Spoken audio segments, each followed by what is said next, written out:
काय झालं जोखू? मालक, बाकीचे लोक दिसत नाहीयेत. दारू बनवायचं काम सुरू करायचं काय? माहिती नाही कुठं राहिले. आता आता सोबतच तर आले होते. घे आले. अरे अरे कुठं गेला होता तर तुम्ही लोक? हाय, लवकर या. काम सुरू करायला उशीर झाला आहे. मालक नाराज होत आहेत. चला लवकर या.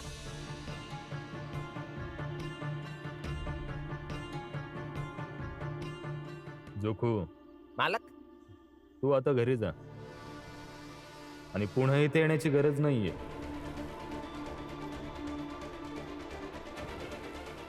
का मालक?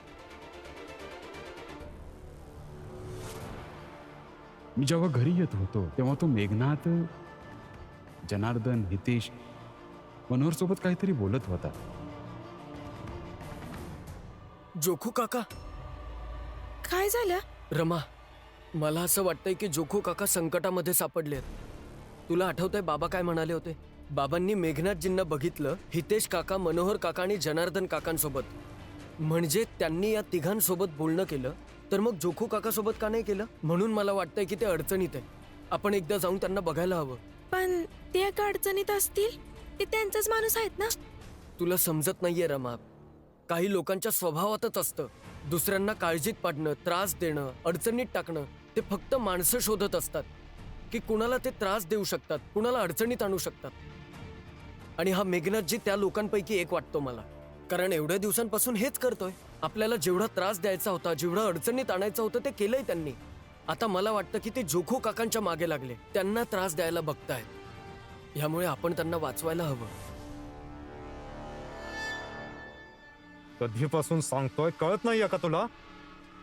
निघ इथून. तुझी नोकरी संपली. असं करू नका मालक. मैं लय मनापासून काम करतो आहे. तू अगदी घाणेरडं काम करतोस. तुझ्या जागी कोणी गाढव ठेवला ना, तुझ्याहून थोडं जास्तच काम करेल, समजलं? आणि फुकटात पैसे नाहीये तिथे. जा. मालक, मालक मी चांगलं काम करतो. विचारा ना यांना. मी लय चांगलं काम करतो ना. सांगा ना तुम्ही लोक. सांगा ना मालकांना की मी किती चांगलं काम करतो. इथेच भाऊ, सांगा ना की मी काम चोर नाहीये. मी एकदम मन लावून काम करतो. इथेच भाऊ सांगता मालकांना. मालक सांगत आहे. जोखूला आम्ही कामावरून कमी करत आहोत आणि तुम्हाला यामध्ये आमची साथ द्यावी लागेल. सांग मालकांना तू. जोखू, मी काय बोलू? पण हे तर खरं आहे की तू नीट काम करत नाहीस.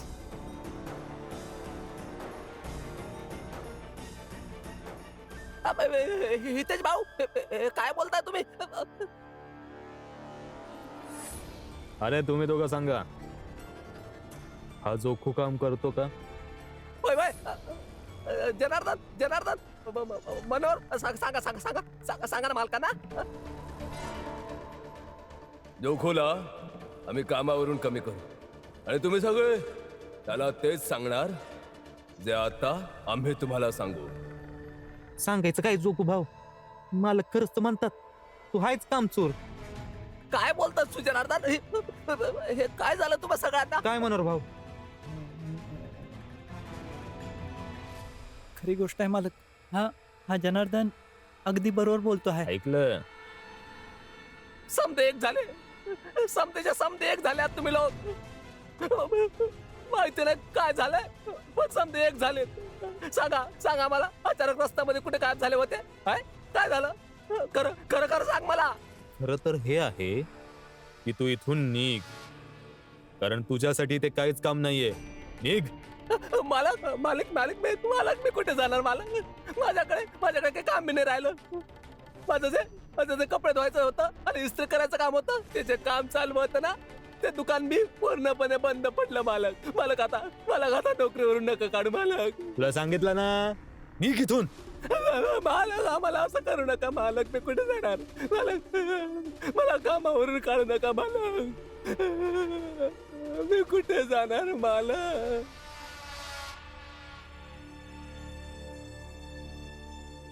जोखू काका.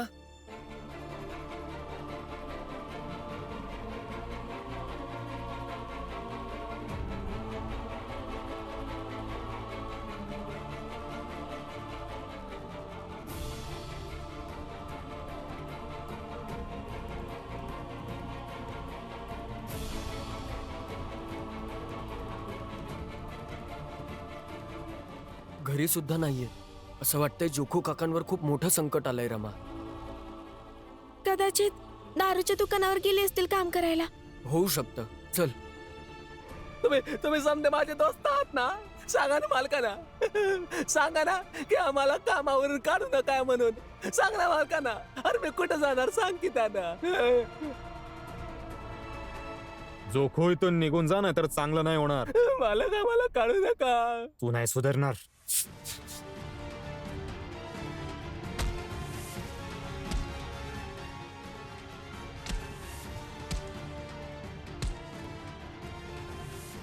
मला इथं मारून टाका, पण मालकाला कामावरून टाकू नका मालक. मला जनार्दन, हितेश भाऊ, जोखू मार खातोय. आपण लोकांनी त्याला वाचवायला पाहिजे. आपली नोकरी प्यारी असेल तर गप्प बस. नोकरी असेल तर तेव्हा नंतर उपचार करू जोखूवर. अरे पण मनोहर भाव, खरं बोलतात हिचेच भाऊ. शांतपणे उभं राहा. झूठे को झूठा मिले, दूना बंधे सने, झूठे को साचा मिले, तब ही टूटे नेर. निघून जा जोखो, नाही तर मारून टाकेन आणि इथेच गाडेन. कोणी काहीच नाही करू शकणार.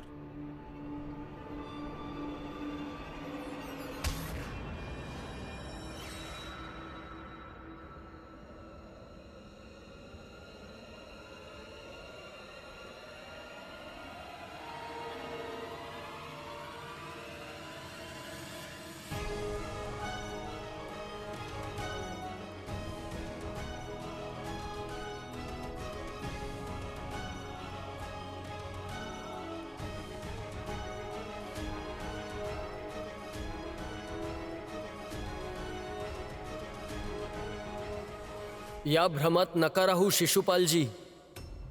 आणि खबरदार, जर आमच्या जोखू काकांना आणखी त्रास दिला तर.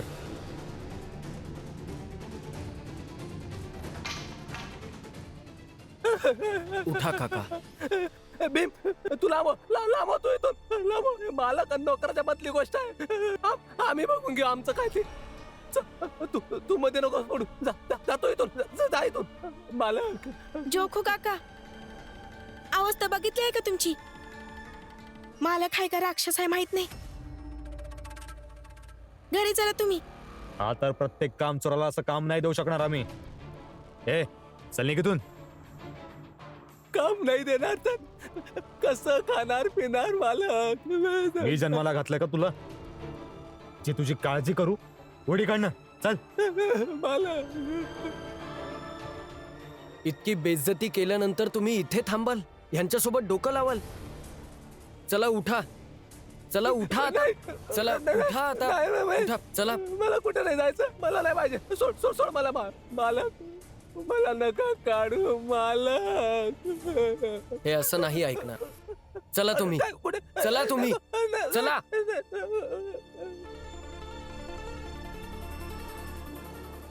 सोड भीम सोड. मालक मालक मला नका काढू मालक. तुम्हाला कळत का नाहीये माझं म्हणणं?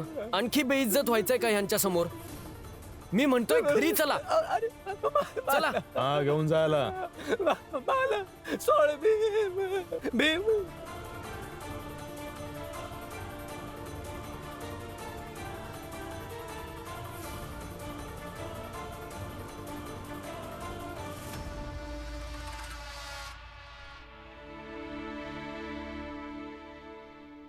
हे घ्या.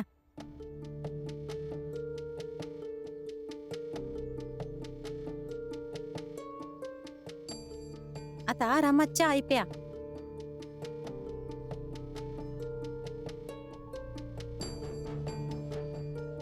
चांगली आहे ना?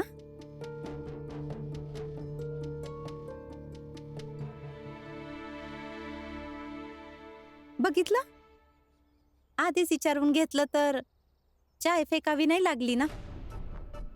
तुम्ही ना रोज सकाळ संध्याकाळ ताईंना विचारून घेत जा की त्या तुमच्यासाठी काही बनवून घेऊन येणार आहे का नाही. त्यांचं बी काही नुकसान नाही होणार आणि आपलं बी काही वाया नाही जाणार. जिजाबाई, मीराने एक गोष्ट लई चांगली सांगितली होती. जिजाबाई, तुझ्या समोर तर कित्येक नाती अशी तुटली आहे. घरी जाऊन नीट बघशील ना की घरच्या जमिनीवर तुझी सासरची समधी नाती गतप्राण होऊन पडली असतील. की या घराच्या जमिनीवर नाती लय गतप्राण झाली आहे, जखमी झाली आहे. कसं आहे ना जिजाबाई, कुणाला दुखावणं लई सोपं काम असतंय. ते तर कुणाला बी जमतंय. आणि तुला तर एकदम चांगलं जमतंय. पण कुणाला मलम लावायचं काम लई अवघड असतंय. पण काही काही लोकांना औषध बनायचं कसं माहिती असतंय. तू बी कधीतरी मलहम बनून बघ, लई चांगलं वाटेल स्वतःला बी आणि दुसऱ्याला बी. बरोबर बोलताय तुम्ही, मी विचार करते. तुम्ही चाय घ्या.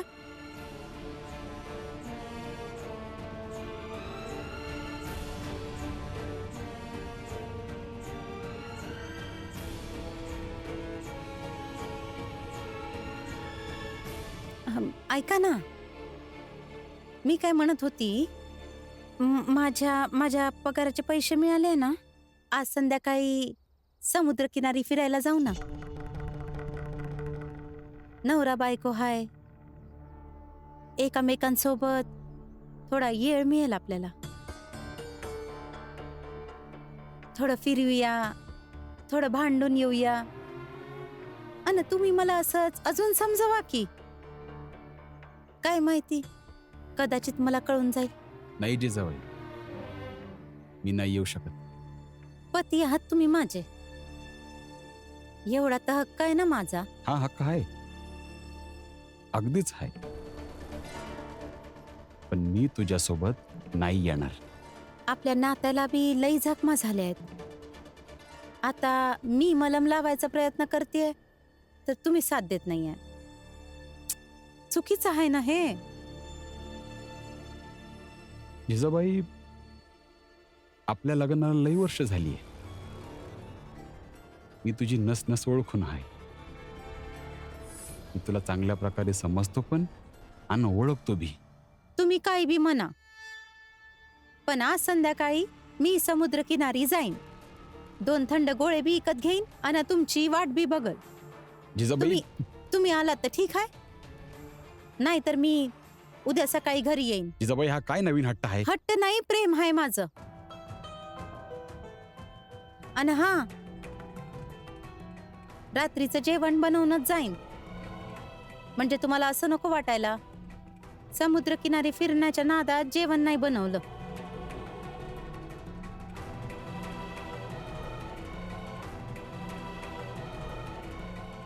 मी काही समुद्रकिनारी जाणार नाहीये. मी हिच्या नाटकाचा भाग होऊच शकत नाही.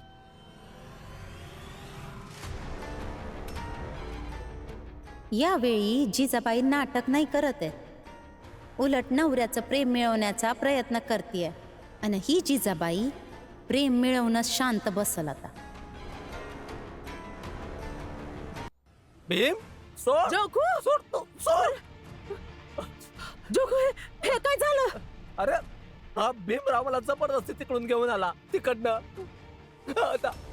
आता मालकाला तक्रार होती माझ्याकडनं तर दूर केली असती ना. मला काय थोडाफार मारलं तर काय झालं.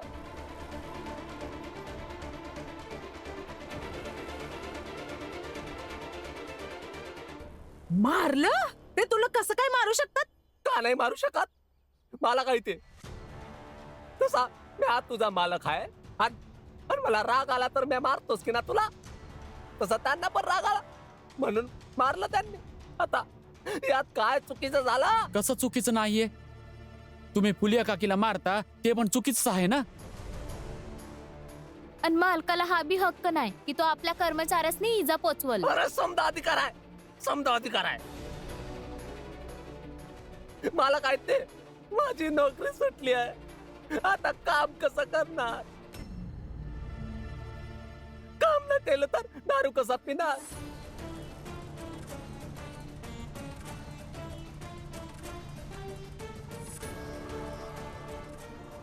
मला मला आता दारू कोण देणार? असं यासाठी काम करायचंय तुम्हाला, म्हणजे तुम्हाला दारू मिळू शकेल. म्हणजे तुम्ही पैसे कमावण्यासाठी, घर चालवण्यासाठी काम नाही करणार, दारू पिण्यासाठी काम करायची इच्छा आहे. असं करताना लाज वाटायला पाहिजे जोखू काका. ए भीम, हा माझा विषय आहे, मी बघून घेईन. तू काय बोलू नको, समजला?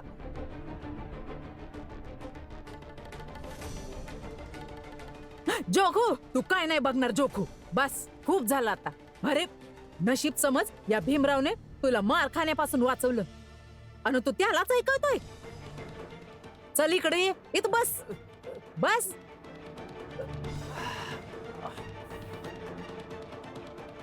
हसला जोखू.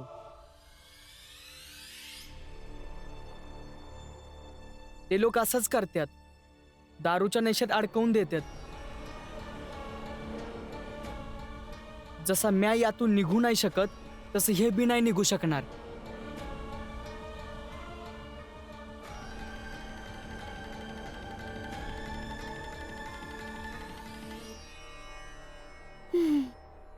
हे नाटक तर चालतच राहील, पण खेळ तर मला बी खेळायचा आहे.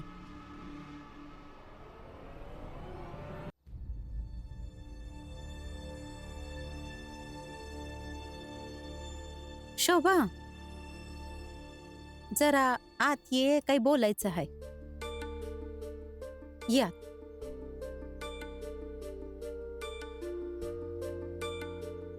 जा.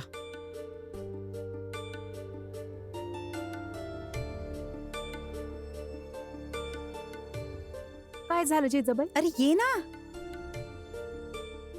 ही नवीन साडी हाय, याचं झंपर शिवायचं आहे. आता चाळीमध्ये सगळ्यात चांगलं तू शिवती, शिवशील काय? अग तिकडे काय बघती हाय? खर तर मी माझ्या नवऱ्या संग समुद्र किनारी फिरायला चालली हाय, तर नवीन साडी घेतली हाय. किनारी फिरायला चालली आहेस की माझ्या भावाच्या नात्यांना समुद्रात बुडवून संपायला चालली आहेस? ताई, जर मी चांगलं बोलत असल तर चांगलंच बोला, म्हणजे मग समजा चांगलंच होईल. जिजाबाई मी नाही शिवणार, जाऊन दुसरीकडनं कुठेतरी शिवून घ्या. का? मी माझ्या नवऱ्या संग बाहेर फिरायला चालली हाय तर चांगलं नाही वाटत हाय? की मग स्वतःच्या नवऱ्यापासून एवढ्या दिवसांपासून दूर राहत आहेस आणि दुसरी बाई तिच्या नवऱ्यासोबत नीट राहत हाय, हे बघवत नाहीये का? जिजाबाई तुम्ही चुपचाप इथून निघून जा, नाहीतर उगाच आपलं भांडण होईल. तर मग जातच हाय, शिवून घेईन दुसऱ्याकडनं. मला वाटलं तू शिवशील तर 2 पैसे मिळाले असते तुला, फुकट नाही शिवणार होती. खूप पैसे आहे माझ्याकडं, पगार मिळतो मला. जोकू भाऊ बी याच पगाराच्या जोरावर उड्या मारत होते. आता जावा, जाऊन बघा त्यांची काय अवस्था झाली आहे. पण माझी अवस्था अशी होणार नाहीये, कारण मी दारू पित नाही ना. तेच तर समजवायचंय मला तुम्हाला. तुमच्या सगळ्यांची अवस्था त्यांना मालूसारखी करायची आहे, कारण तुम्हाला सुद्धा त्यांनी दारूची सवय लावली आहे. आतापर्यंत त्या भीमरावला लक्षात तर आलंच असेल की मी काय करू इच्छित आहे.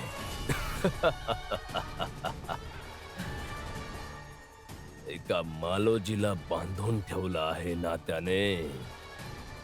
संपूर्ण चाळीला मालोजी बनवेल मी. थांबू शकत असेल तर थांबवून दाखवावं. ठीक करेल सगळ्यांना. करून दाखव.